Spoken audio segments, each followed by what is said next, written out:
Morning, guys. So this morning, I had a plan to take you out and do a sprinkler blowout with you, my last one of the season, and show some steps because I've been getting a lot of questions on Facebook for the sprinkler blowouts.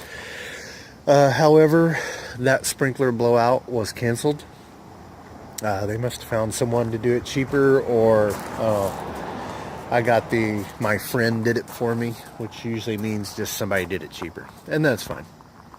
So anyway, I've got the truck backed up to the compressor. I'm not really hooked up, but what I'm going to do is put it together, and we're at my house, and I'm going to show you some steps to go through when you're pulling up to do a sprinkler blowout for the first time.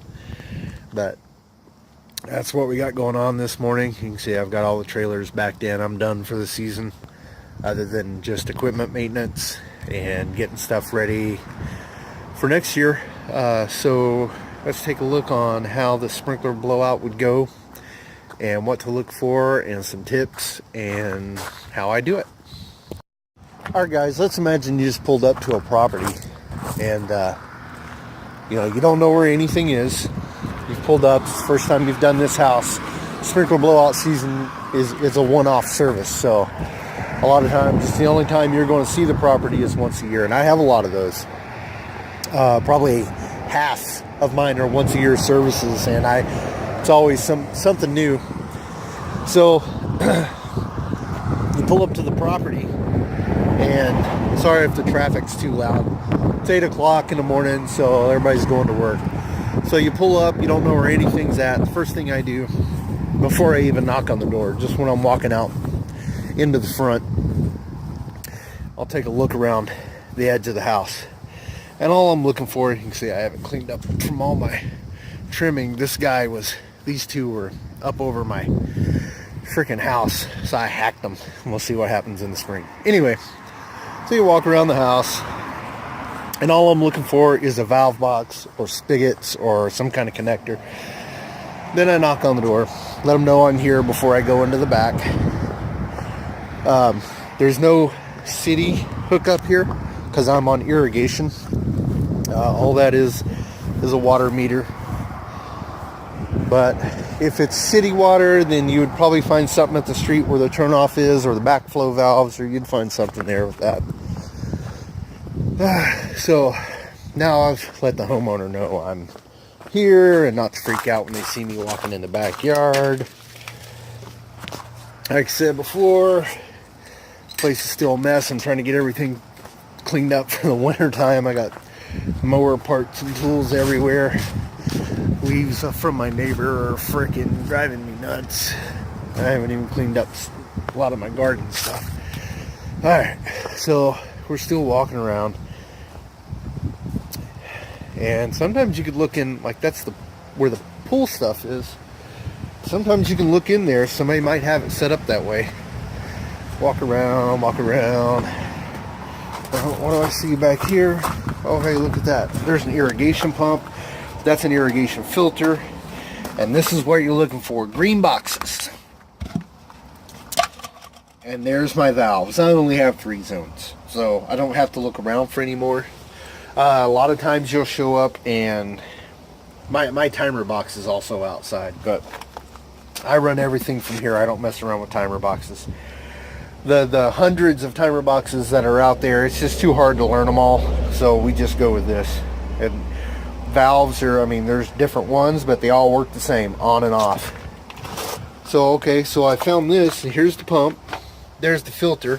I can also hook up to the filter here, but and since we know the irrigation is off, because irrigation goes off at a certain time of year, it's not per property, I'll go ahead and open that up.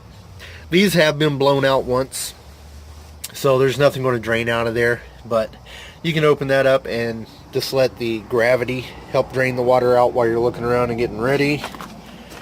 So one thing I'm looking for is, where is the main shutoff? There is no shutoff here for the water.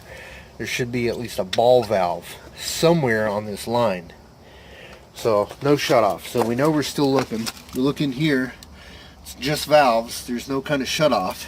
So let's keep looking around the property. Let's see where this water hose goes. It goes through a bunch of crap. Hey, there's my shitty kitty. I don't know, a mower will do that on what we got over here. Oh, hey, look at that, an irrigation pipe with another hookup, and you can hook up to this. I mean, you can hook up to any hose bib. So that's open, so you can leave it open, you know, for the draining. And then there's a gate valve, and it's going into the wall. That's a big old pipe. That's your main. There, I got that. So I'm going to turn that on. Look at that, I even got some water out of the gate valve just now. So we got the water on, so it's just draining. So after the water just gravity drains and gets all that crap out of the way, if you don't have to do it this way, but whenever you're ready to start hooking up, you found everything you need to find, turn the water off. So that's my main shut off.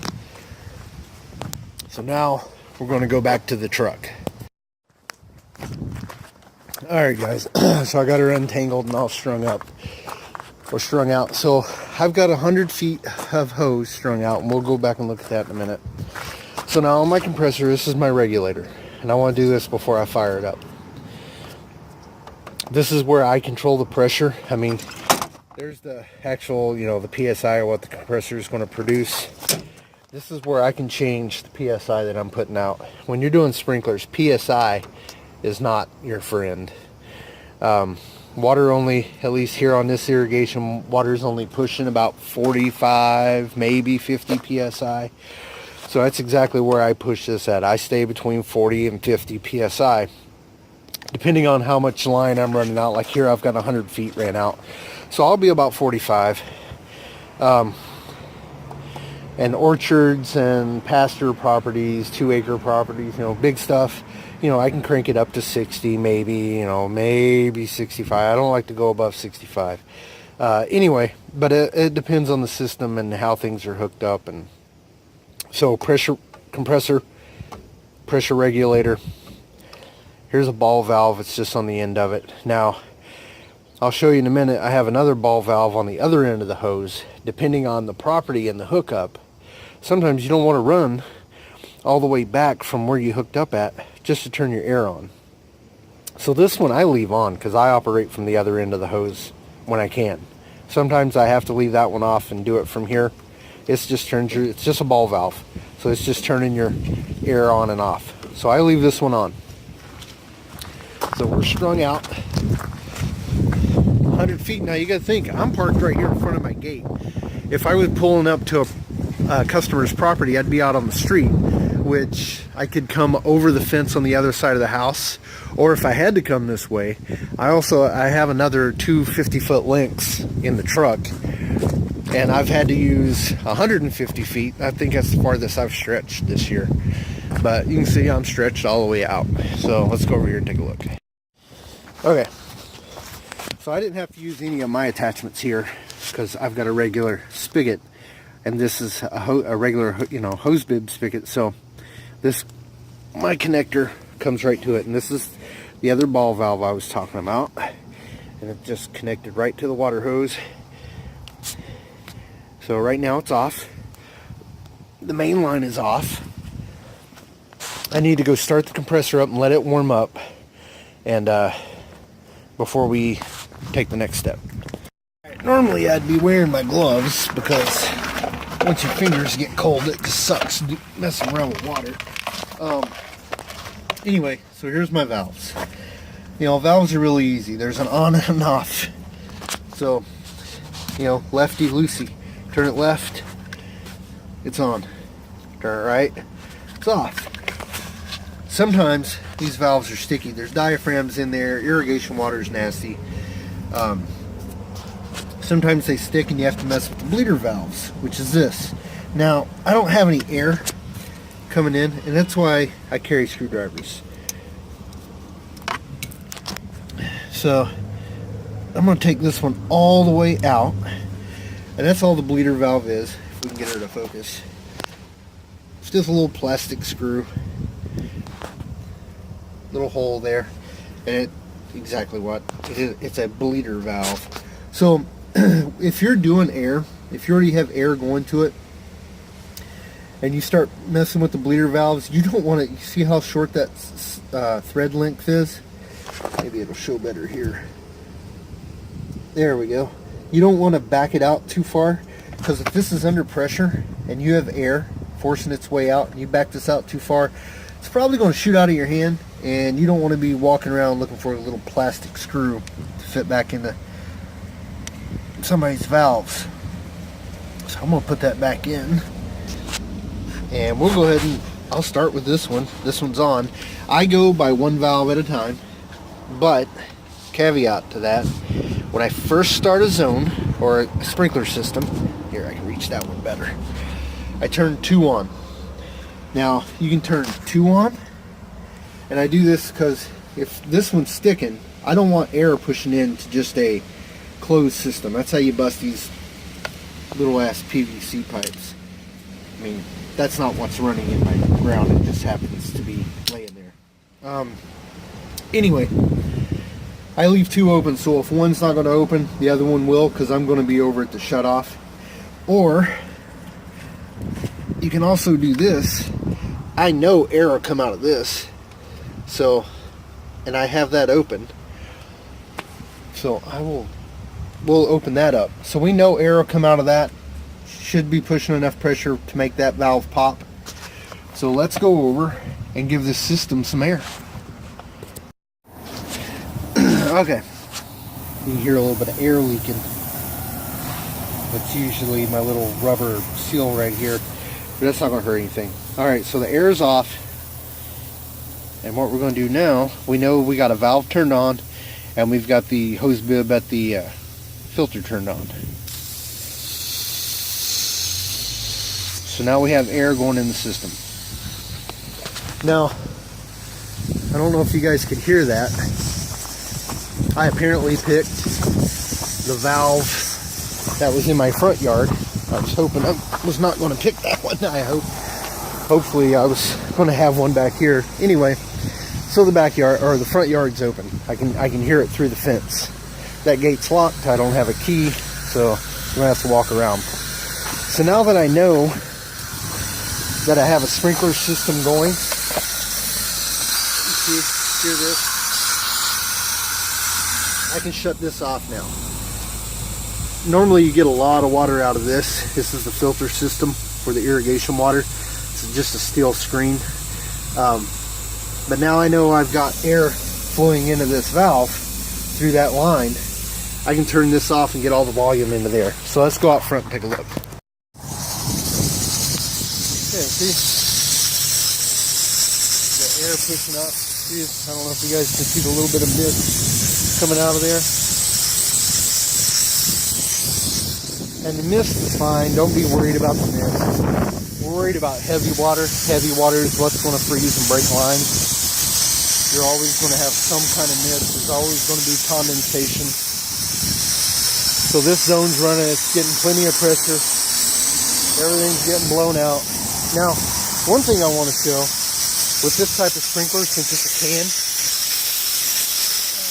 see all that water down in there? So you're always going to get some kind of water gurgling out of these, and customers sometimes will be like, you don't have the water out of my system. Well, that's a can. It's got an empty space in there.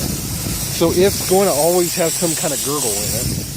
It's not a big deal. It's not going to hurt anything. And then pop-ups, obviously, they just pop up and, you know, they'll run out of any kind. You can run those dry. You don't have to. I have some customers that really want it ran dry. But anyway, let's go back to the valve box. Alright guys, so we know this valve is the one running out front. So before we shut this down, the way I do it, I want to turn on another valve. There. Now when you turn these, you can feel the diaphragm pop. You'll feel it. Sometimes you can hear it. So I felt this one pop. So I know this one's open. Turn that one off.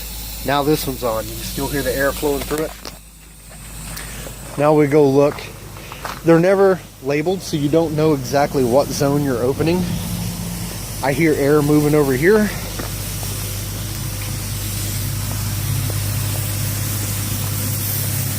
And there we go. Mud on my hands. It looks like something else. So, sprinklers are going. Look at that. I'm actually getting water out of that zone over there. I played around after I blew my system out this year, and I turned my water back on. Apparently, I actually got water into this part of the system. So, that's the pop-up. This is the low end of my backyard. You can see how I've got that incline there. So the water kind of comes here. So that's the pop-up blowing that out. That wouldn't worry me. That's not enough water to steer me on the lines. You can see they're just, and that's the zone clearing out. And that's all the zone is, other than my drip lines, which are for a project that's still in the works. Alright guys, I guess the good thing about doing this at the house, my phone just filled up on space. I got to run in and download it so I can continue this. So as I was saying, this is a drip line, that's a drip line. All I did was hook it up to a sprinkler that's under there, and you can come over here. I can feel air coming out the emitter. Yeah. So anyway, drip lines take a little bit longer. That one, like I said, it's blown out. So that zone's pretty dry now. I just let it run while I was downloading the camera. So now we're back over at the valve box. So we knew we started with this one.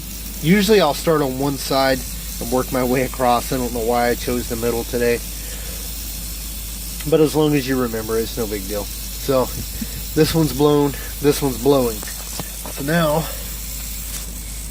I'm turning that one on, and I hear it. I can hear that it turned on. So let's turn this one off. Don't leave your screwdrivers laying around. Trust me when you're on. I buy a bunch of those at Harbor Freight, because by the end of the year I've left them everywhere. Alright, so now I don't know if you guys can see a little bit of mist over there. That's my next zone. This zone has a whole lot of nothing, really. This is kind of like a project area, stuff I'm working on since I've moved in.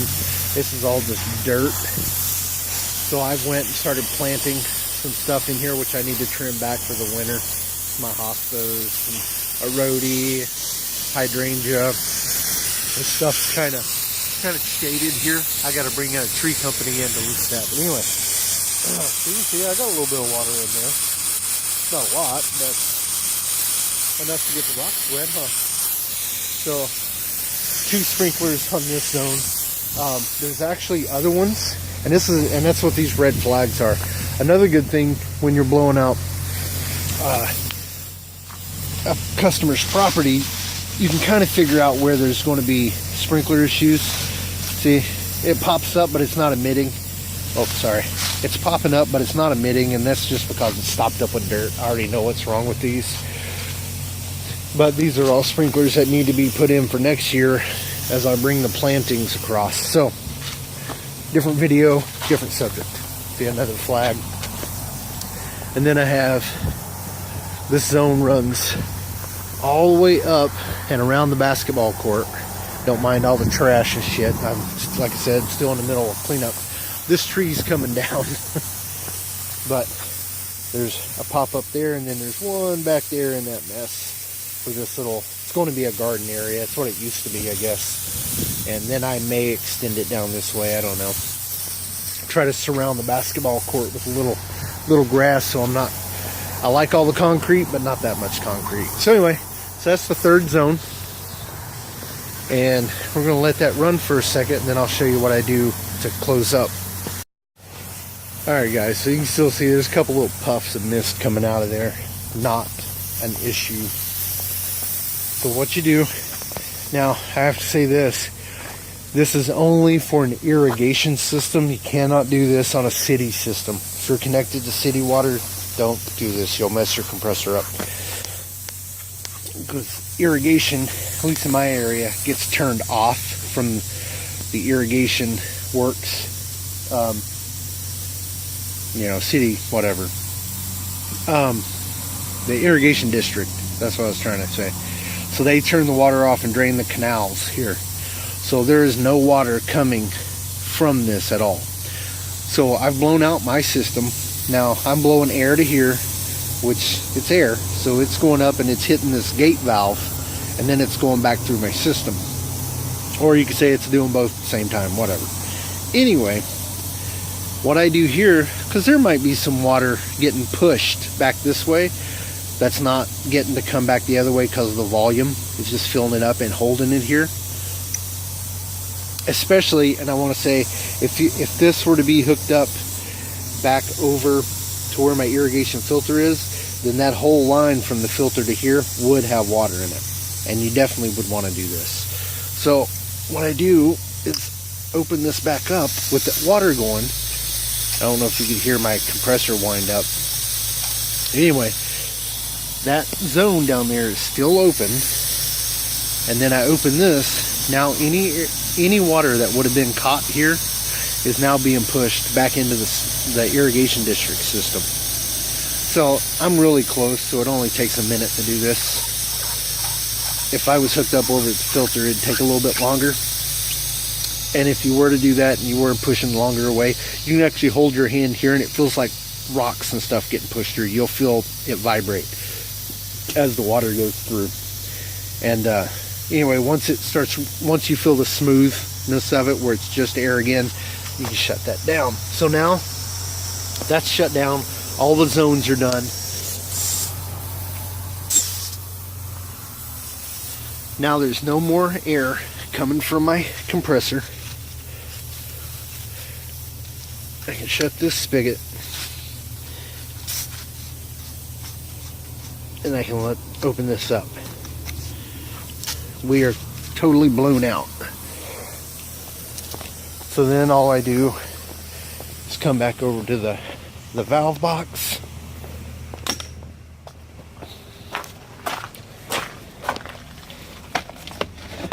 Make sure the valve's turned back off, off, off.